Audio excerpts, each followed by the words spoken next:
c'est reparti. Petit bouton. Bon, je continue. Donc, à partir du moment où on est dans cette dynamique de vouloir libérer les esprits et faire en sorte que les gens soient libres, il faut absolument trouver en fait ce qui pose problème. Et ce qui pose problème, finalement, ce sont les symboles et les réinterprétations anormales et dirigées, ciblées sur les enfants, puisque ce sont des proies faciles. Et finalement, quand on a une vue d'ensemble en mélangeant différentes disciplines, on comprend et on voit finalement la direction que ça donne, tout simplement. Par rapport à ça, ensuite, concernant Cendrillon, donc il y a cette notion d'ion, les notions et donc les cendres, ça fait référence en fait au phénix, donc le phénix qui est un symbole qui symbolise Hathor, puisqu'elle protège les vivants et les morts, donc ceux qui renaissent de leurs cendres, ceux qui sont immortels. C'est aussi simple que ça. Dans Cendrillon, concernant le Disney, ce que je trouve super intéressant, je pense pas qu'ils l'ont fait dans ce sens-là, mais ce que je trouve intéressant qu'ils aient gardé comme symbole, en fait, donc là, on est dans la mauvaise trinité féminine. C'est-à-dire que c'est une énergie triple féminine, alors qu'à la base, l'énergie triple féminin, elle est plus qu'indispensable à la vie, puisqu'on parle de l'adénosine triphosphate. Donc l'énergie qui va créer et déjà solidifier le vivant, donc lui donner une structure au sens colonne vertébrale, et là qui symbolise la génération. Donc c'est pas pour rien qu'on parle de l'épi, un épi. Vous savez c'est quoi le symbole de l'épi? Le symbole de l'épi, c'est l'énergie de la Vierge. C'est un symbole, hein. Et c'est du blé. J'avais une phrase par rapport à ça qui était... ils ont changé le blé en dollars. Sympa, hein. Ouais, c'est une façon très imagée. Mais c'était avant qu'apparaissent les BRICS. Du coup, c'est sympa. Mais finalement, l'idée, c'est la même, hein. C'est vraiment ça. Ils ont changé le blé en dollars. Et ça m'avait supra marqué. Parce que j'avais vu un documentaire qui parlait donc en fait du système boursier avec la spéculation boursière, et la spéculation boursière qui avait un impact sur les humains, dans le sens où la spéculation boursière sur les matières premières concernant le blé, enfin les matières premières de consommation, de première consommation, donc de première utilité vitale pour le vivant, pour n'importe quel être humain qui vit sur cette terre, qui a le droit d'avoir accès à l'alimentation. Maintenant, le capitalisme, c'est ça, hein, le système boursier. Et donc, du coup, dans ce documentaire, c'était lourd. Le documentaire était supra lourd, parce qu'en fait, il montrait des réserves de blé, des tonnes, en tonnes, hein, donc des tonnes de réserves de blé qui étaient en train de pourrir. Et dans le village juste à côté, tu avais des enfants en malnutrition qui étaient en train de mourir, des enfants qui mouraient de malnutrition en Inde. Alors qu'il y avait de quoi les nourrir. Et encore une fois, là, c'est le documentaire avec son empreinte de suprématie blanc qui vient, on est en mode sauveur, on va vous sauver. Et donc, en fait, ils avaient quand même illustré, mais bon, du coup, ça reste quand même assez... ça reste quand même choquant, même si bon, ça aurait pu être n'importe qui de n'importe quelle communauté qui l'aurait fait, le résultat aurait été le même. Mais là, le fait que ce soit les blancs qui le fassent et qui le dénoncent, alors que ce sont eux qui sont les grands patrons. Les grands patrons des systèmes banquiers, et qui donc du coup dit qui peut manger, qui peut pas manger, donc qui peut vivre et qui peut pas mourir. Le gars avait illustré, il y avait une maman qui était en détresse, qui savait pas comment, parce que si elle mange pas, elle sait pas produire du lait. Effectivement, ayant allaité mes 2 enfants, quand tu as du stress, quand tu as un surmenage énergétique, donc quand tu fais tout, le lait, après, il manque. Et après, tu n'as plus de lait. Le lait, il part. Et puis comment tu fais pour alimenter ton enfant? Ben, quand tu n'as plus de lait, ben, tu es obligé de revenir sur le système finalement du capitalisme. C'est bien rodé, hein, j'attends. Et donc, ils avaient juste donné de l'eau et du sucre à la maman. Un petit biberon, du lait, du sucre. Et l'enfant a été sauvé, quoi. Parce qu'il n'était plus dans ce cadre de mortalité. Comment ils disent sa sécurité vitale n'était plus... Enfin, sa mise en danger vitale n'était plus engagée. Enfin, c'est ça. Vous avez compris. Et ça m'avait mis en colère. Tu dis, voilà ce que fait l'argent. Voilà ce que fait du bout de papier. Ça tue des gens. Parce que parce que le capitalisme est une religion aussi. Alors je ne me considère pas comme une communiste. Je suis angolaise. Je suis Bakongo. Mais je ne suis pas capitaliste non plus. Parce que le capitalisme tue des gens. Et ce n'est fait que pour engendrer des petits patrons, enfin des grands patrons qui veulent prendre la place des nobles, et puis les petits patrons qui veulent prendre la place des grands patrons. Et tout ce bordel-là, et donc ça fout le bordel au niveau social, ce que j'ai expliqué à travers le conte de Blanche-Neige. Hein, la femme Yamnaya qui débarque, qui vole le trône, et puis qui finalement fout le bordel dans toutes les interactions sociales entre les gens, que ce soit homme-femme, homme-homme, puisque si tu vas pervertir l'énergie du chasseur qui vient apporter la sécurité du royaume, c'est-à-dire qui va assurer la survie du royaume et la protection de celui-ci, il est le gardien des valeurs morales du royaume. Voilà, c'est ce que symbolise le conte. Donc on est toujours dans le thème. Et donc du coup, voilà, d'où j'avais sorti cette phrase. Ils ont changé le blé en dollars. Ça aussi avec... et je crois que j'avais fait ça en 2013. Il y avait eu un truc avec les barils de pétrole d'Angola. J'ai déchanté. Putain, ça m'a fait chialer, quoi. Ah, j'ai chialé, chaton. Ah, ça m'a fait chialer.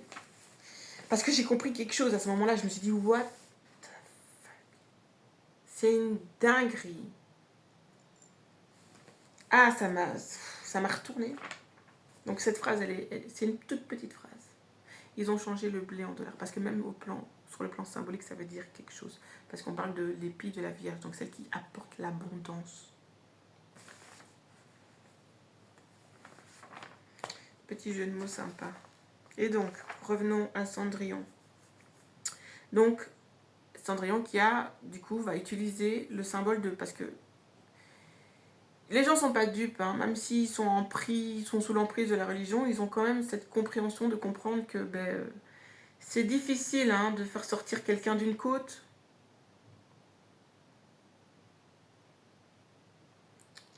Il y a quand même quelque chose qui travaille, enfin, j'espère, hein, quand même. Soit. Et donc, du coup, il y a ce symbolisme de la mauvaise trinité. Et donc, la mauvaise trinité, ça va représenter la belle-mère de Cendrillon, qui est aussi une fille de lignée royale. Hein. Ah oui, forcément, puisque Cendrillon, c'est le phénix. Le phénix est associé à la déesse Hathor. Elle est la fille de Ra. Donc, elle est la lignée royale directe. Quand tu comprends et que tu le mets sous le paradigme africain, ça tombe sous le sens. Qui est la mère du soleil? Puisque sa tante, donc la sœur du soleil, vient, je ne mets pas les trucs dans l'ordre chronologique, mais la fée Carabosse, là, c'est la tante de Blanche-Neige, mais du côté maternel. C'est une sorcière avec sa baguette magique, là. Salagadou, salagadou, salagadou. Désolée. Et elle peut transformer tout ce qu'elle veut en tout ce qu'elle veut. Et c'est bien l'énergie de la mitochondrie parce qu'elle a ce pouvoir transformateur et créateur du mouvement. C'est pas anodin, chaton. Et elle peut transformer des animaux en fruits, des fruits en animaux. Elle peut transformer un animal en un autre animal parce que c'est le cycle de la vie Et sur le plan scientifique, ça s'observe avec le cycle du carbone. Et le cycle de l'eau aussi. J'ai mis une vidéo sur le cycle de l'eau. Je ne sais pas trouver de vidéo sur le cycle du carbone. Ce serait intéressant de la rajouter dans la playlist. Donc elles sont 3. Donc elle a ses 2 filles. Donc sa lignée à elle qui vient imposer, qui vient usurper le trône de la lignée de Cendrillon qui est censée être l'héritière. Mais qu'est-ce qu'elles font?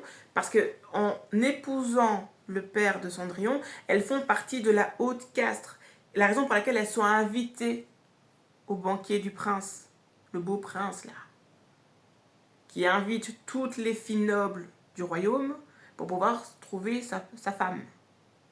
Et donc, elles empêchent Cendrillon d'y aller parce que Cendrillon sait que ces 3-là, elles ne font pas partie de la famille noble. Cette mauvaise trinité, ce sont les 3 familles Amnaya qui n'ont pas cette énergie-là. Et c'est prouvé comment? Avec le symbole de la proportion. Vous voyez que tous les contes sont liés. En fait, on dit la même chose, mais dans des formes différentes.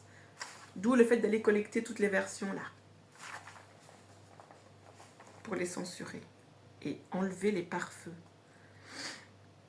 Donc, Cendrillon est aidée par sa tante maternelle parce qu'elle avait réussi à se confectionner une robe qui la rendait toute scintillante. Et elle était aidée par qui? Elle était aidée par les souris, les petites souris. Parce que Cendrillon était enfermé.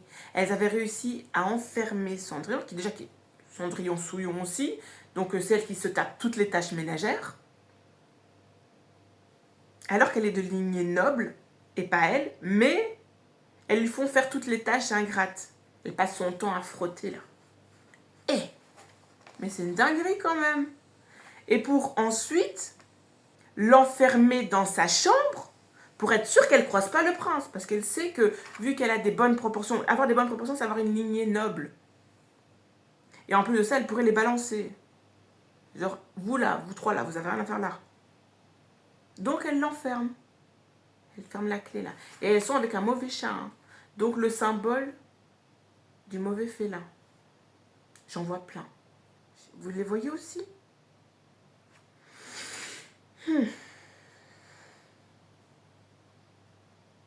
Forcément que ça va te parler si tu regardes les dessins animés, surtout si tu es mélanoderme. Et en plus, avant de l'enfermer dans sa chambre, avant la fameuse soirée, là, le fameux gala, elles arrivent à lui arracher tous ses vêtements qu'elle avait réussi à confectionner grâce à l'aide des oiseaux et des souris. Les oiseaux symbolisent l'esprit. C'est un symbole. Et les souris ont aussi ce symbole où ce sont comment on appelle ça, la famille des mammifères. Et ce sont aussi un animal, comme j'ai montré sur la vidéo sur les menstruations, c'est un animal qui a aussi ses menstruations. Parce qu'il a un ADN proche de l'humain. C'est la raison pour laquelle ils prennent des souris pour faire leurs expériences dans les laboratoires. Parce qu'ils savent que si la souris y réagit, ben l'humain y réagira aussi. Je crois que c'est 92%. C'est pour ça les souris. Ça veut dire quoi? Ça veut dire que l'énergie de l'esprit, l'énergie donc de la familiarité, donc sur le plan biologique on appelle ça de l'individu, donc d'une communauté, et elle est ensuite aidée par sa tante maternelle. Donc du coup ça veut dire que même si Cendrillon ne voit pas sa mère, elle est aidée, et en plus elle utilise une chanson bien spécifique. Personne ne m'empêchera de rêver. Et puis elle entend le son des cloches de l'église là, qui dit « Même l'horloge me donne des ordres ». On parle de quel temps? Peut-être le temps des cathédrales. T'as vu? Et ils sont pas cons ces gens. Hein. Ils sont pas cons ces gens. Ils sont pas cons ces gens. C'est pour ça que ça parle à tout le monde. Et donc, elle finit quand même par arriver par croiser le prince. Et le gars, il est scotché, il n'en peut plus, il est même en mode harcèlement parce qu'il la suit. Non, je veux plus. Non, c'est non, hein. Mais il la suit quand même. Voilà ce que Disney, hein. Elle te dit non, chaton. Mais lui, le gars, il va quand même la suivre. Elle dit pas non dans le sens, elle veut plus, mais elle dit non dans le sens, il faut que je m'en aille. Ma tante m'a dit, genre minuit, c'est terminé. Comme je vous ai dit, le symbole du soleil. 3 temps. Matin, midi, soir. Et puis c'est pas n'importe quel soir, c'est midi et minuit. C'est pour ça qu'elle doit partir à minuit. Le charme s'en va à minuit. On est dans le temps de la nuit. Et dans la représentation du bouddhisme, du cycle karmique, vous avez aussi la chose est scindée en 3 temps. Vous voyez quel symbole ça donne? Faut faire attention. Et donc, bon, même si on va rester un peu léger et on va se dire que le prince est quand même bienveillant. Mais je crois que c'est un prince aussi qui a les cheveux noirs. Hein. Je vais regarder ça tout de suite. Je crois que c'est un prince qui a les cheveux noirs. Mais par contre, il a les cheveux clairs. Non, il a des vêtements clairs. Mais il a les cheveux noirs. Je crois que c'est ça. Hein. Donc du coup, ça sous-entend aussi que c'est un prince d'une lignée Yamnaya. Mais qui a besoin d'une épouse.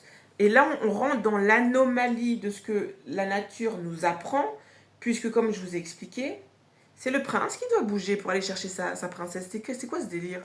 Encore une fois, prince fainéant, quoi. Parce que ça sous-entend ça aussi, hein. S'il doit partir à l'aventure pour aller chercher sa princesse, c'est qu'il doit être courageux, hein. Et là, le gars, il bouge pas, il se dit, venez toutes, venez toutes. À quel moment la nature t'apprend autre chose? Donc lui, là, c'est un Yamnaya qui cherche un bon parti. Et ce bon parti, ben, c'est celle qui est de lignée royale, celle qui a le sang bleu. Noir. À la base, c'était noir. Puisque en Asie, avoir le sang noir, c'est d'être de lignée royale. Désolée. Et donc, du coup, elle s'en va parce qu'elle est perturbée, parce que le gars, il la lâche pas et il finit par lui choper sa chaussure. Et là, il y a un symbole aussi, je viens de tilter à ça maintenant, il y a le symbole aussi de...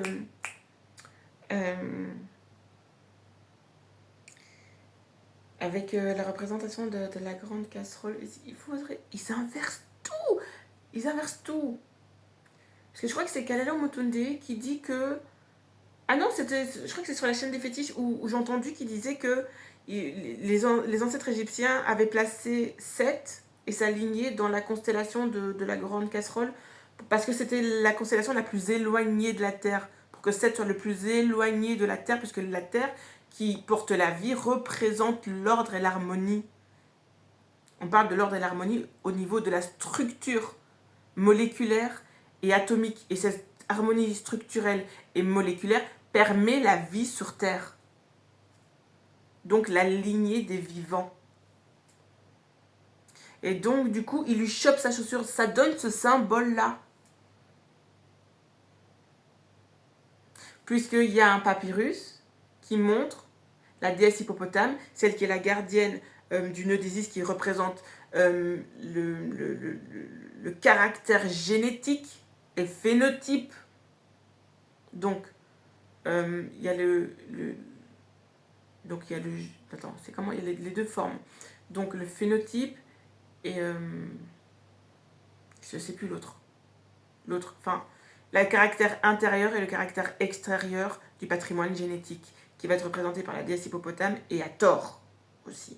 Et donc la déesse hippopotame tient donc le pied du mauvais taureau parce que il représente la lignée de Seth. C'est pour ça qu'il y a 7 étoiles. Ceux qui doivent rester le plus loin possible de la vie. Parce qu'ils passent leur temps à la détruire.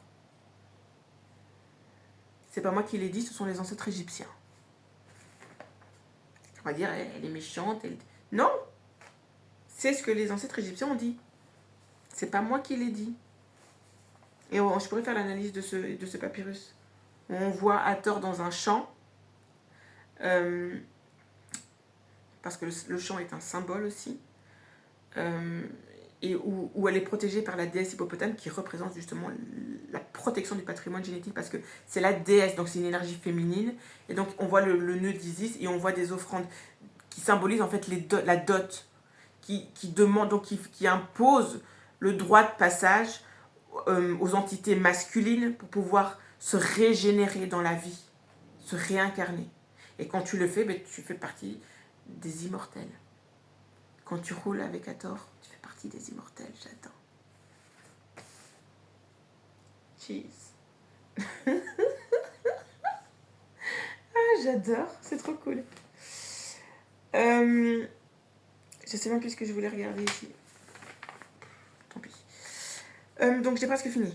J'ai presque fini. Donc il y a ça. Inversion encore des symboles parce que finalement ce sont les Yamnaya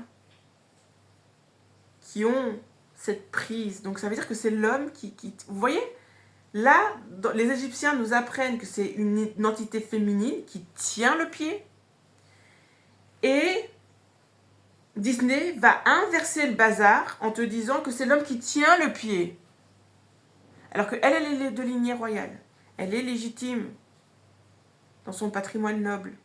Lui, là, j'ai regardé la tête du prince. Le prince de Cendrillon.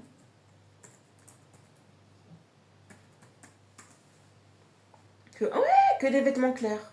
Et il porte de l'or, une espèce de couleur or, donc tout ce qui brille n'est pas de l'or, on est bien d'accord. Tout ce qui brille n'est pas de l'or. Ah non, il a... Oui, si, regarde, il est tout clair, mais il a les cheveux bruns et les yeux bruns. Donc ça veut dire que c'est un descendant Yamnaya.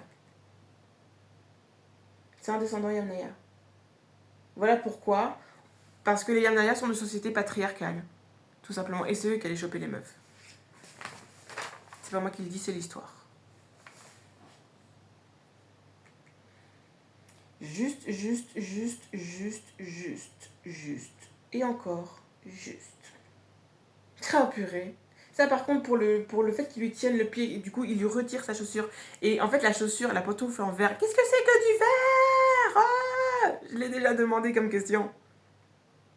C'est la connaissance scientifique. L'énergie de la fusion du feu.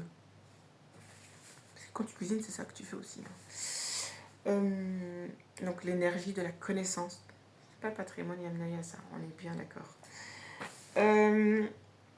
En plus de ça, ça veut dire qu'elle a une proportion. En plus, tu peux mettre en plus une connotation sexuelle au bazar. Quand tu prends ton pied, tu fais quoi? Merci. En gros, et quand tu danses aussi. Là, on est vraiment dans le patrimoine sexuel, symbolique. Quand tu danses, tu fais quoi? C'est pour ça que les rites d'initiation en Afrique étaient basés sur la danse aussi. Tu choisissais ta femme selon ses capacités de savoir bouger le mouvement du rein. Ouais. C'est pas pour rien. J'ai mis des vidéos dans la playlist où on voit à un moment donné... Mais non, il y a la vidéo du professeur Kalala Motunde sur la chaîne Canal 10 où il parle de la vibration. Allez voir les vidéos, c'est intéressant. C'est intéressant. Parce que ça parle de ça en fait. Et donc, voilà, la petite connotation sexuelle du conte, elle est basée sur ça. Et Hathor aussi, elle représente l'énergie sexuelle. C'est pour ça qu'elle a une robe rouge.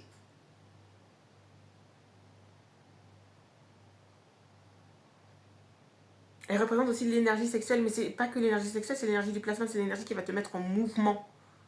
Et quand les hommes, là, quand ils ont chaud, ils font quoi? Ils se mettent en mouvement.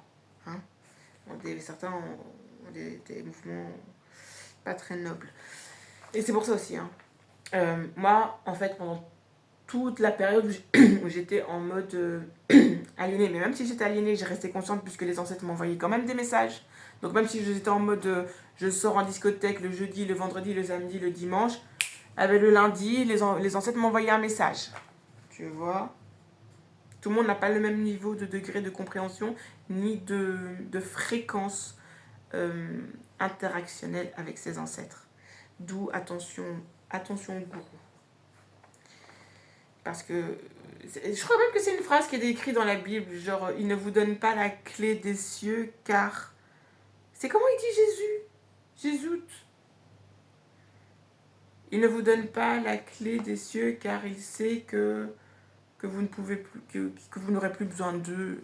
Dinguerie. Enfin, j'ai étudié la Bible. J'ai fait ça il y a longtemps. Et j'ai complètement zappé ça parce que je suis dit, c'est une perte de temps, une perte d'énergie. Et j'ai étudié la Bible. J'étais en train de lire les trucs là. Je me suis dit, mais c'est pas cohérent. Il n'y a rien de cohérent. Mais donc il y a cette notion-là. C'est ça, en fait, la notion d'emprise et de gourou. C'est qu'en fait, ils veulent pas que vous ayez une plus haute élévation spirituelle qu'eux, parce qu'à ce moment-là, vous n'aurez plus besoin d'eux. Donc c'est une forme de dépendance. Et c'est qui est basé aussi sur la notion de psychologie. Hein. La psychologie et la psychothérapie est basée sur la dépendance. Vous transformez une dépendance en une autre. Donc vous allez chez un psy parce que vous êtes triste parce que votre ex vous a quitté. Mais en fait, vous allez remplacer la dépendance affective de la rupture par la dépendance du psy. Et lui, ça lui fait du bien, son portefeuille surtout. Voilà. Mais en gros, vous pouvez le faire vous-même. Ça s'appelle... En fait, en termes géopolitiques, ça s'appelle l'autosuffisance, mais moi, j'appelle l'autotrophie. J'appelle ça l'autotrophie. Dans le sens où tu es ta propre nourriture. Et c'est ce que la nature t'apprend. Il faut que tu arrives à faire ça. Parce qu'en créant ta propre nourriture, tu crées la nourriture pour tous les autres aussi. Et si tout le monde fait ça, il n'y a plus personne qui a la dalle. Il n'y a plus de prédation. Il faut trouver les solutions. Hein. C'est bien de dénoncer les problèmes, mais il faut trouver les solutions. C'est ce que je vous donne. Il faut le faire. Hein. Et donc, du coup, sa chaussure de verre fait qu'elle a une telle proportion. Et cette telle proportion dit que, en fait, la lignée noble, la lignée héritière, a une proportion bien précise. C'est pour ça que je te dis que c'est un conte écrit par des mélanodermes. Parce que des peuples ont des proportions bien précises, plus que d'autres. Qu'ils ont encore envie de perturber, hein. Vive la chirurgie esthétique. Parce qu'avec la chirurgie esthétique, ben, tu sais plus distinguer les gens. Et c'était sur ça qu'était basée aussi l'attractivité amoureuse. Donc aujourd'hui, maintenant, l'attractivité amoureuse, elle est conditionnée. Avant, les gens mettaient pas de parfum. Enfin, si, tu mettais du parfum, tu mettais des compositions florales, des choses qui étaient naturelles. Donc, selon ton attirance, selon certaines fleurs, te donner une idée autour de toi de ta personnalité. Donc, elle était complémentaire. Aujourd'hui, le parfum, c'est 100% chimique, 100% toxique, 100% perturbateur endocrinien. Et ça ne permet plus aux gens de se distinguer les uns des autres. Moi, quand je suis dans une bonne dynamique où j'arrive à être en phase avec mon métabolisme et donc du coup avec mon énergie et mon énergie féminine, je le sens. Hein. Même avec ma propre odeur, je sais ce qui me manque. Ah ça, il faut que je mange ça. Ah ça, il faut que je mange ça. En hiver, j'ai toujours la dalle, j'ai toujours envie de manger des fruits secs, c'est logique. C'est avec les oméga, je sais plus combien là. Il y en a beaucoup. Et donc voilà les graisses qu'il y a dans les fruits secs qui vont t'apporter un apport en fait de bons lipides qui vont te permettre de tenir le froid. Parce que le froid aura tendance à brûler les graisses. Parce que le froid, ça brûle. Hein. Tu vois, c'est logique. Donc voilà, donc j'ai parlé donc de la couture. Donc elle maîtrise la couture, ça veut dire qu'elle maîtrise le pouvoir ancestral, matrilénaire. Je vous ai dit, la couture, c'est ça. Le fil là. Quand tu vas créer ton tissu, tu fais ça. Le tissage, c'est ça. Et quand tu assembles les tissus, c'est le même principe, tout n'est que fractal. Donc j'ai parlé de la fée Carabosse, fait de la magie. J'ai expliqué. Bon, il y a plus à dire, mais je vais pas aller plus loin.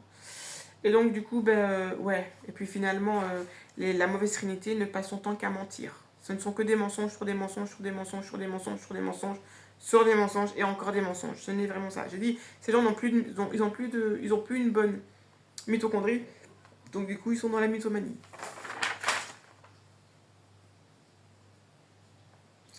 Et donc du coup, voilà. Donc elle représente donc l'énergie du bas astral. J'étais où là? Ah non, là ici, j'étais en train de parler. Je devais parler de Mama Wata. Alors du coup, je coupe. Parce qu'ici, là, je vais revenir sur le symbole. Mais en fait, je vais parler du symbole de Mama Wata à travers le conte d'Anderson, d'Ariel, la petite sirène. Donc après ça, j'aurai fini.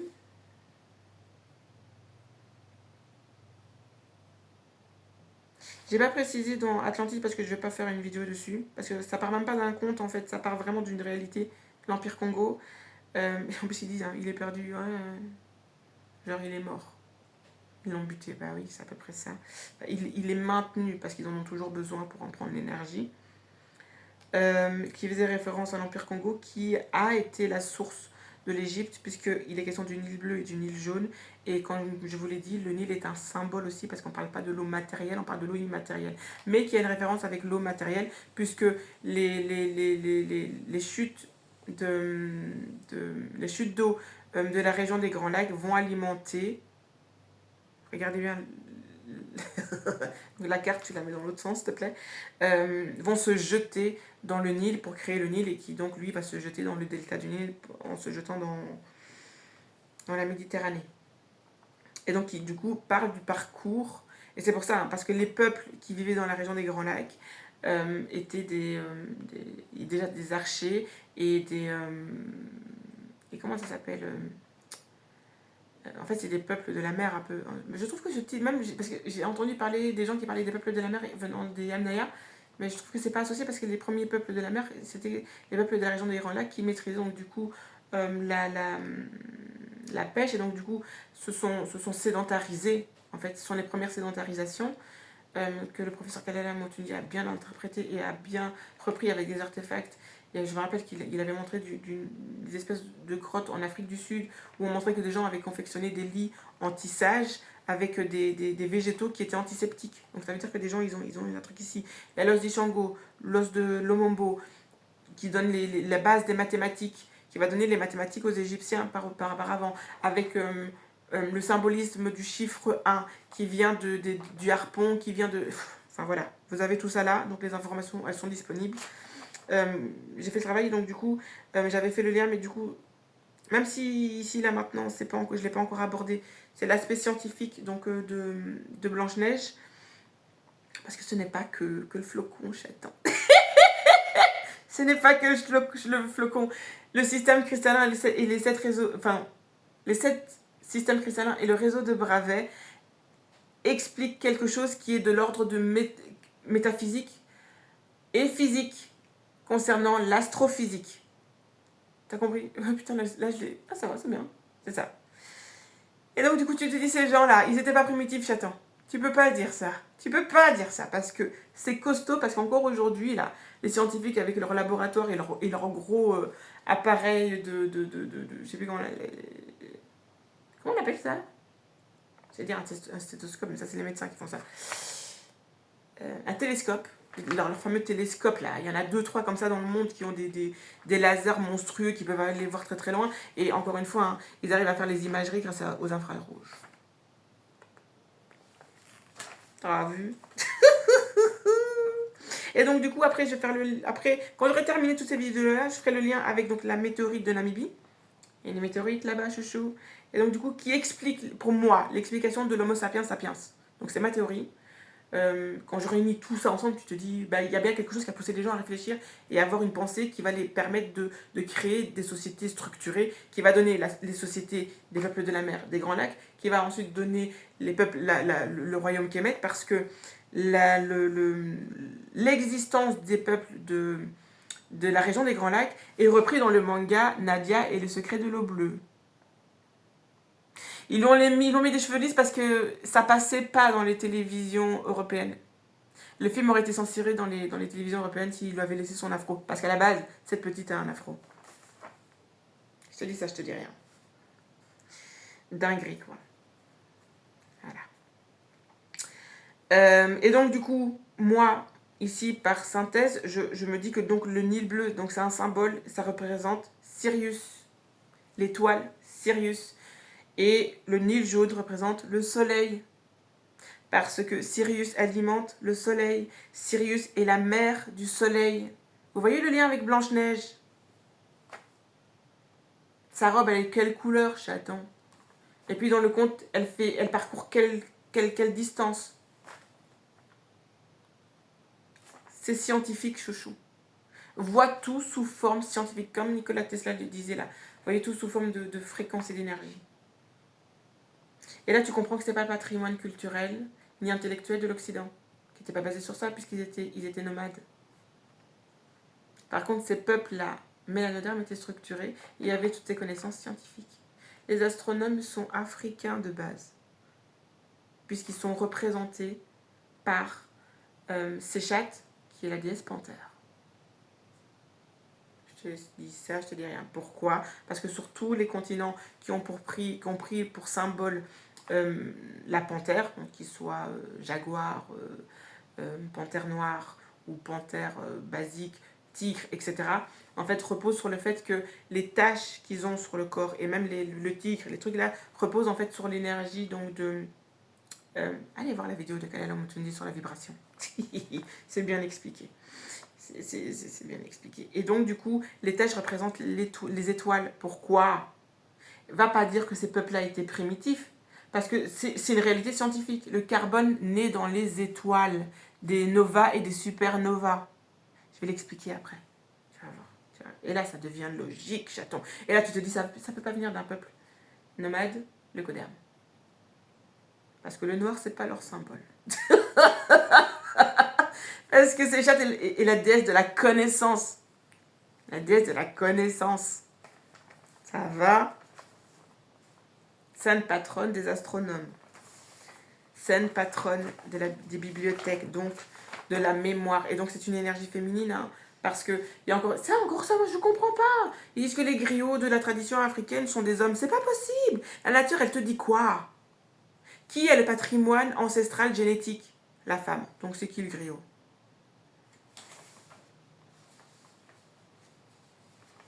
Tu vois, tout le monde surfe un peu sur le patriarcat. Hein.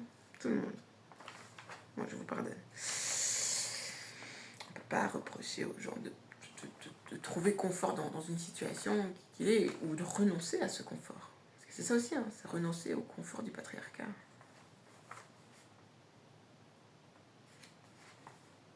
Ah ouais, et ça relève du courage, mon appel.